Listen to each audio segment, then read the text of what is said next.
Hello friends, कैसे हैं आप लोग। मैं फिर आ गया हूं आपके बीच कुछ नया टॉपिक डिस्कस करने के लिए। तो मुझको उम्मीद है आप लोग अच्छे से रिवीजन कर रहे होंगे और जो भी आपको डाउट, पहली बात तो डाउट क्लियर प्रोड्यूस हो नहीं रहा होगा, लेकिन अगर जो भी डाउट अगर प्रोड्यूस होता है छोटा से छोटा भी, तो तुरंत आप कमेंट बॉक्स में अपना वो डाउट पूछ सकते हो, ठीक है।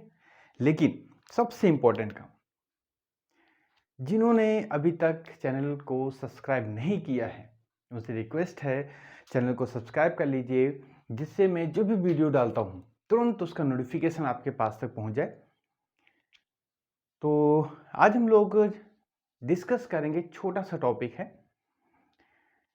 कि अगर हम एक कॉइल, रेक्टेंगुलर कॉइल ले लें और उसको मैग्नेटिक फील्ड में प्लेस कर दें थीटा डिग्री पे, तो उस पर क्या फ़र्क पड़ता है, क्या उस पर होगा, ये हम आज पढ़ने वाले हैं। छोटा सा टॉपिक है लेकिन इंपॉर्टेंट टॉपिक है। उसमें से एक कंडीशन आपको हम बताएंगे, वो कंडीशन बहुत इंपॉर्टेंट है क्योंकि आगे हम टॉपिक गैल्वेनोमीटर स्टार्ट करेंगे नेक्स्ट वीडियो में। तो चलते हैं आज के टॉपिक पर। तो आज की जो हेडिंग है वो है आपका torque on a current carrying coil in magnetic field, in magnetic field। Important है, ठीक है। छोटा सा टॉपिक है लेकिन इंपॉर्टेंट है। देखो, सबसे पहले फिगर से एक्सप्लेन करते हैं आपको। फिगर आपको अच्छे से एक्सप्लेन हो जाए, उसके बाद डेरिवेशन बहुत 4 लाइन का है, छोटा है, लेकिन फिगर सबसे इंपॉर्टेंट है। देखो, तो सबसे पहले मैं एक रेक्टेंगुलर कॉइल यहां पे बनाए ले रहा हूं। रेक्टेंगुलर कॉइल मेरी ये बन गई, ठीक है। ये मैग्नेटिक फील्ड से थीटा डिग्री बनाते हुए रखी गई, ये है मैग्नेटिक फील्ड की डायरेक्शन, ठीक है।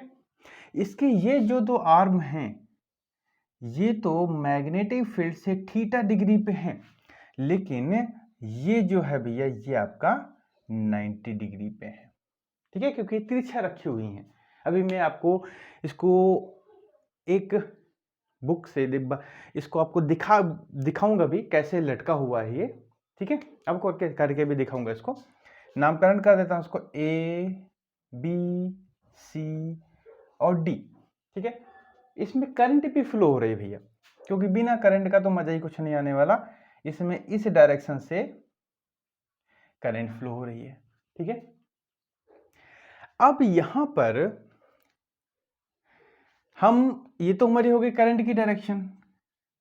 तो हम जरा जो हमारी आर्म है A B A D C, ये जो आर्म है हमारी, ठीक है, तो हम क्या करते हैं, हम इन चारों आर्म पे लगने वाले फोर्स तो निकाल सकते हैं अपने राइट हैंड रूल से, FIB रूल से। हमको हर आर्म पे लगने वाला फोर्स की डायरेक्शन पता हो जाए। देखो भैया, FIB मैग्नेटिक फील्ड की डायरेक्शन, करंट की डायरेक्शन और फोर्स की डायरेक्शन, ये तो रूल कहता है। अब जरा इस वाले पे लगाते हैं। देखो जरा, करंट इस डायरेक्शन में तो ऐसे कर दिया, मैग्नेटिक फील्ड की डायरेक्शन है इधर तो ऐसे कर दिया, फोर्स लग रहा है इस पे ऊपर की तरफ। मतलब इस आर्म पे फोर्स जो लग रहा है भैया वो हम F1 मान लेते ऊपर की तरफ, ठीक। और बिल्कुल जस्ट यहां देखो, यहां नीचे क्यों लग रहा होगा, क्योंकि दोनों में सिर्फ अंतर आपका करंट में डायरेक्शन, करंट की डायरेक्शन में ये करंट इधर जा रही है, इसमें करंट इधर जा रही है, ठीक है। अब जरा हम इस पे दोनों पे देख लेते हैं। मैग्नेटिक फील्ड उधर, करंट इधर। देखो भैया, करंट ऊपर, मैग्नेटिक फील्ड इधर, तो फोर्स की डायरेक्शन अंदर की तरफ। मतलब फोर्स यहां पर लग रहा है अंदर की तरफ, इसको हम F4 नाम दे देते हैं। और यहां पे फिर क्या लगेगा, ऊपर क्यों लगेगा, ये हो जाएगा F2, ठीक। क्योंकि दोनों में करंट का ही डिफरेंस है, इसमें ऊपर जा रही है तो इसमें नीचे जा रही है। तो यहां पर FIB रूल लगा करके हमने चारों आर्म पे लगने वाला फोर्स, हमने फोर्स की डायरेक्शन पता कर ली, ठीक है। अब देखो, अब मैं आपको दिखाता हूं कैसे ये वर्क कर रहा है। देखो मेरे पास एक बुक है ये, अब यहाँ पर ये कुछ ऐसे लटक रही है इस तरीके से, मैग्नेटिक फील्ड की डायरेक्शन है इधर की तरफ, ठीक है। तो अब देखो ये वाली साइड जो है, ये साइड मैग्नेटिक फील्ड से थीटा डिग्री बना रही है। जैसे अगर हम देखें मैग्नेटिक फील्ड ये इस तरीके से है, ये इस तरीके से, ऐसे या तो कर लेते हैं, ऐसे कर लो, ठीक है। तो ये दोनों जो साइड हैं ऐसे, ठीक है, ये दोनों साइड जो है वो मैग्नेटिक फील्ड से थीटा डिग्री बना रही हैं, लेकिन ये जो दोनों साइड हैं ये वाली, ये बना रही है 90 डिग्री, ठीक है, ये दोनों 90 डिग्री बना रही हैं। अब उससे क्या हुआ, इस वाली आर्म पे फोर्स लग रहा है ऊपर की तरफ, इस वाली आर्म पे लग रहा है फोर्स नीचे की तरफ, इस वाली आर्म पे लग रहा है फोर्स इधर की तरफ, और इस वाली आर्म पे लग रहा है फोर्स ऊपर की तरफ। क्लियर हो गया आपको कि किस आर्म पे फोर्स किधर की ओर लग रहा है। अब देखो ये दोनों फोर्स तो अपोजिट डायरेक्शन में है, ये ऊपर लग रहा है, ये नीचे लग रहा है, तो ये क्या करेंगे, ये तो एक दूसरे को कैंसिल आउट कर देंगे। लेकिन इस वाली आर्म पे फोर्स लग रहा है इधर की तरफ, इस वाली पे लग रहा है ऊपर की तरफ, तो क्या करेगी ये बॉडी, ये कॉइल रोटेट होने की कोशिश करेगी, ये रोटेट होने की कोशिश करती है, ठीक है। तो इसका मतलब क्या हुआ कि यहां पर जो F3, F2 और F4 फोर्सेस हैं यही इस कॉइल को रोटेट कराएंगे, ये दोनों फोर्स एक दूसरे को कैंसिल आउट कर दे रहे हैं। क्लियर हो गया।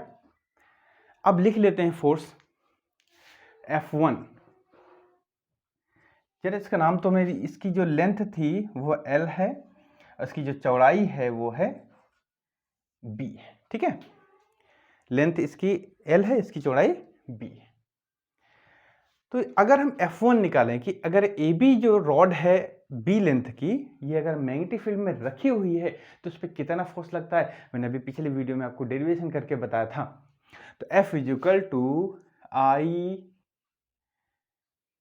इसकी लंबाई है B, capital B sine theta, equation first, ILB sine theta होता है और इसकी लेंथ कितनी है, B है, ठीक।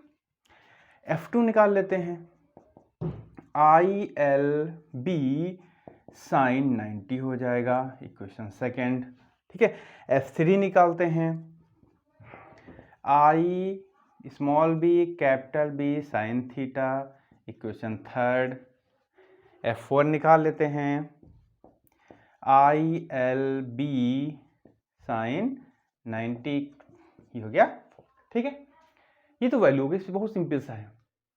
अब यहां पर जो F1 और F3 है ये तो एक ऊपर लग रहा है एक नीचे लग रहा है, ये दोनों एक दूसरे को कैंसिल आउट कर देंगे, मतलब ये हमारे आगे कोई काम के नहीं आने वाले। सिर्फ हमारा काम क्या आने वाला है, ये दोनों फोर्स, इन दोनों आर्म पे लगने वाला फोर्स कितना लग रहा है, ILB साइन 90, साइन 90 वैल्यू 1 हो जाएगी।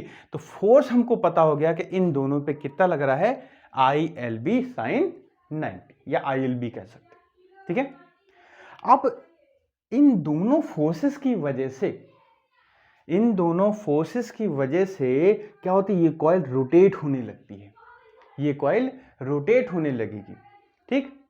अब जब कॉइल रोटेट होने लगेगी तो वहां पे क्या आ जाएगा, एक टॉर्क हो जाएगा भैया, एक टॉर्क, ठीक है, एक टॉर्क हो जाएगा वहां पे।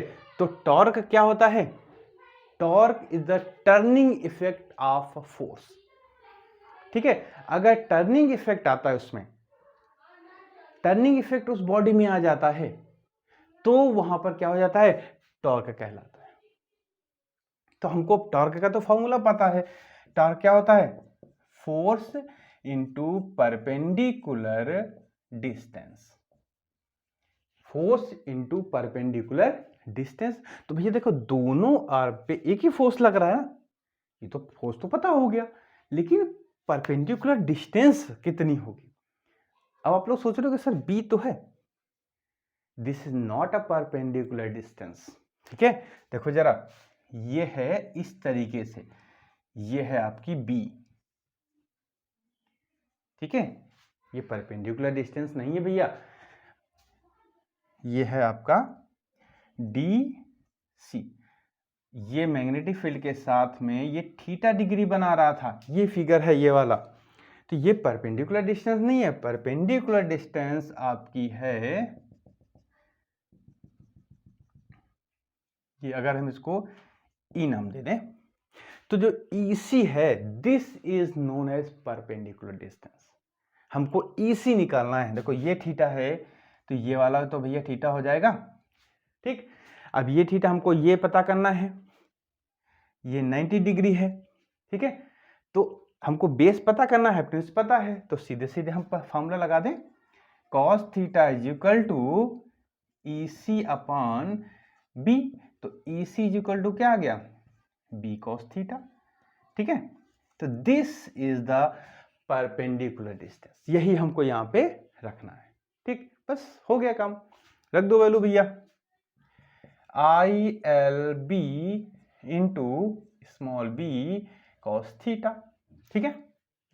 अब जरा ध्यान से देखो इसमें, L into B, length into weight, क्या होता है, एरिया होता है। यानी कि इस रेक्टेंगुलर कॉइल का अगर हम माने एरिया तो इसको हम क्या लिख सकते हैं, IAB cos थीटा।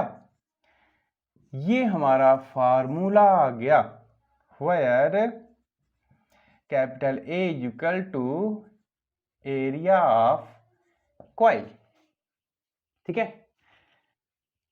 अगर यहां पर, अब तो डेरिवेशन कंप्लीट हो गया, अगर यहां पर मान लें if small n is equal to number of turn,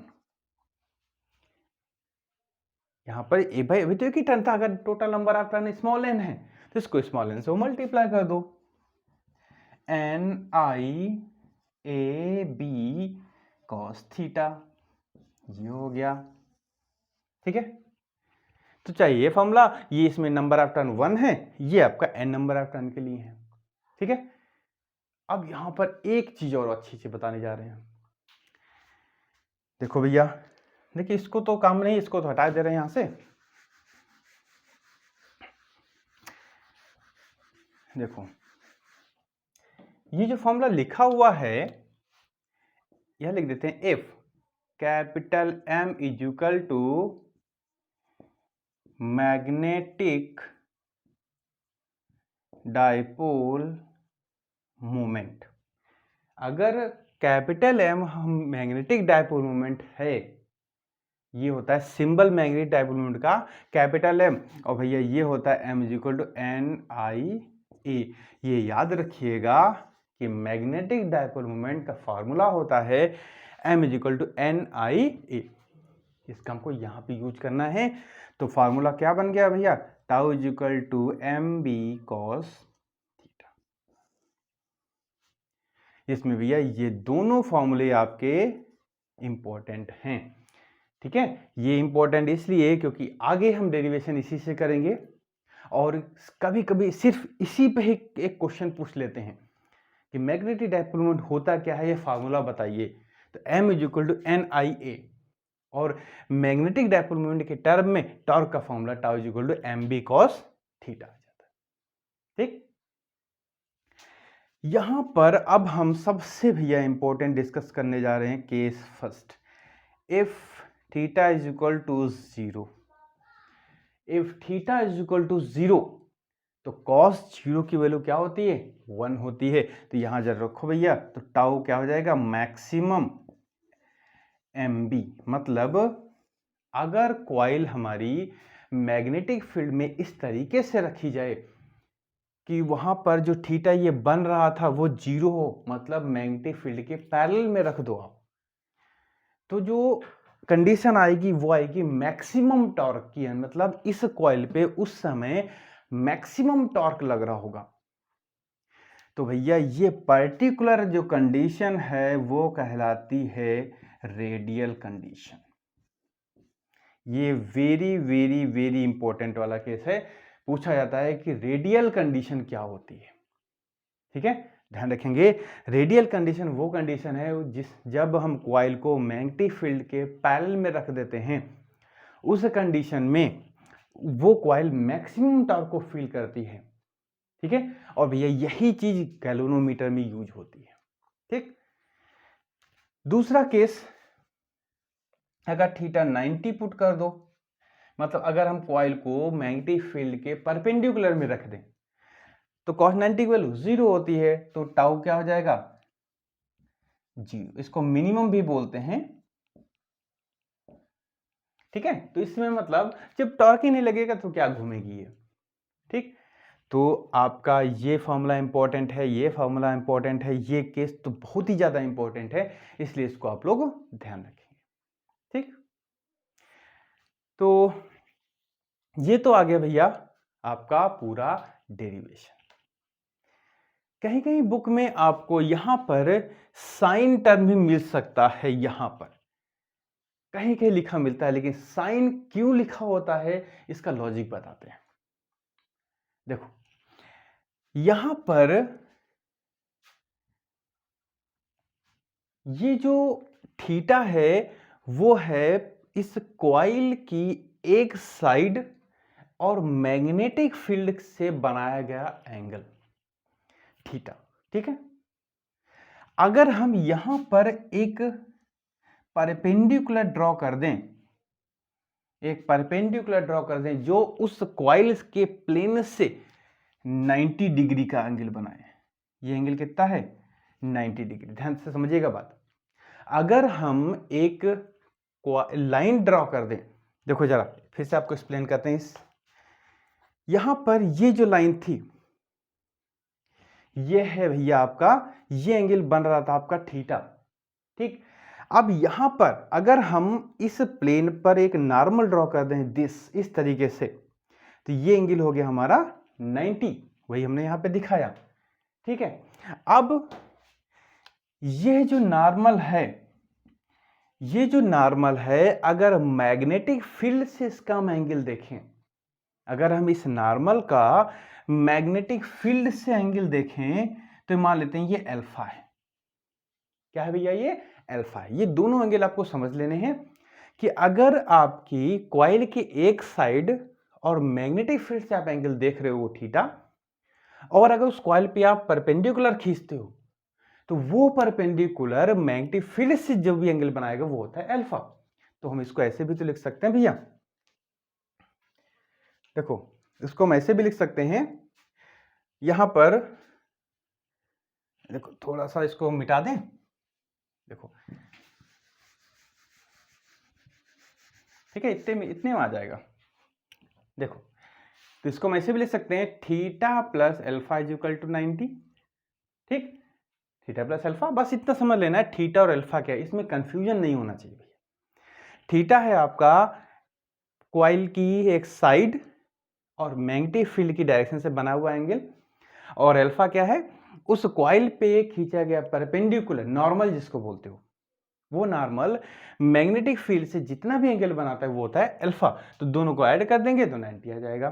तो जरा यहाँ theta is equal to 90 minus alpha, आप थीटा की वैल्यू पुट कर दो यहाँ पे, तो यहाँ पे क्या आ जाएगा tau is equal to N I A B cos theta की जगह cos 90 minus alpha sine alpha, तो हो जाएगा साइन अल्फा, ठीक है।